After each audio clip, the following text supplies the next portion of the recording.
शर्म करो भाई, शर्म करो, थोड़ी सी तो शर्म करो। हिटलरशाही लिया कि अगर विधानसभा के अध्यक्ष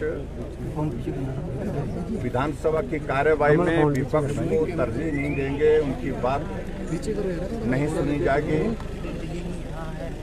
ऐसी सूरत में जो पिछले दिनों जो घटनाक्रम घटित हुआ है हिमाचल प्रदेश, उसका भी जिक्र करते हुए, जिसमें स्पीकर ने विधानसभा के अंदर भी बहुत कुछ बोला, विधानसभा के बाहर मीडिया में बहुत कुछ बोला, उन सारी बातों का संज्ञान लेते हुए सचिव विधानसभा को एक रेजोल्यूशन देना चाहिए, resolution for removal of speaker from the post, और नियम 274 के अंतर्गत हमने ये आज रेजोल्यूशन दिया। और नियम के मुताबिक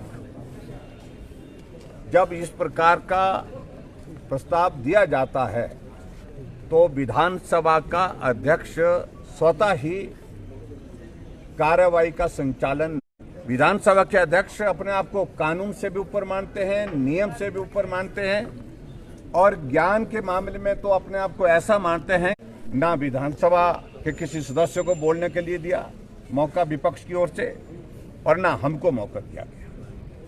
और ऐसी सूरत में विधानसभा की कार्यवाही तुरंत स्थगित करके उनको करना यह चाहिए था कि इस पर जो 274 के अंतर्गत जो हमने नोटिस दिया है, इस पर विचार किया जाए, लेकिन उसके बावजूद उन्होंने नहीं दी और उन्होंने कार्रवाई को शुरू करने की कोशिश की। और इसके साथ दूसरा हमने आज नोटिस दिया है नियम 67 के, स्थगन प्रस्ताव दिया है नियम 67 के अंतर्गत, और नियम 67 का विषय भी बहुत गंभीर है। ये हिमाचल के इतिहास में, आज तक के इतिहास में शायद ही पहले हुआ है जब 1 तारीख निकल गई, विधानसभा का ये मानसून सत्र चला हुआ है, इसमें हम नियम 67 के अंतर्गत पूरे प्रदेश का एक बहुत व्यापक मुद्दा सामने लाने की कोशिश कर रहे हैं कि 1 तारीख निकल गए, कर्मचारियों को ना सैलरी मिली है ना पेंशन। ये बहुत बड़ा गंभीर विषय है। और हिमाचल प्रदेश में कभी मुख्यमंत्री कहते हैं कि आर्थिक संकट है, और कभी मुख्यमंत्री कहते हैं कि हिमाचल प्रदेश में आर्थिक स्थिति खराब नहीं है। तो 1 तारीख बीतने के बावजूद भी कर्मचारियों के खाते में सैलरी क्यों नहीं आई, पेंशनर्स के खाते में पेंशन क्यों नहीं आई?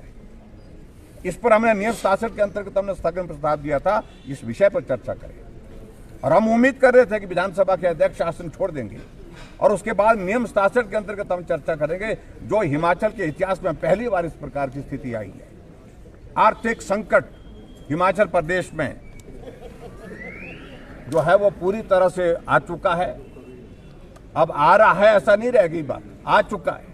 जब कर्मचारियों की सैलरी बंद हो गई, पेंशन बंद हो गई, तो उसका मतलब है कि प्रदेश संकट में आ चुका है।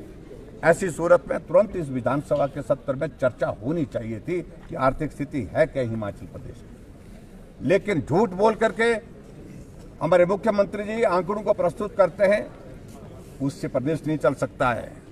आपकी राजनीति चल सकती है थोड़े वक्त के लिए, लंबे समय तक वो भी नहीं चल सकती है, लेकिन झूठ बोल करके प्रदेश को नहीं चला सकते। अगर आर्थिक संकट नहीं है तो हिमाचल प्रदेश में कर्मचारियों की सैलरी और पेंशन क्यों नहीं मिली, ये आज हमने नियम 67 के अंतर्गत चर्चा करने की कोशिश के लिए जो है नोटिस दिया था।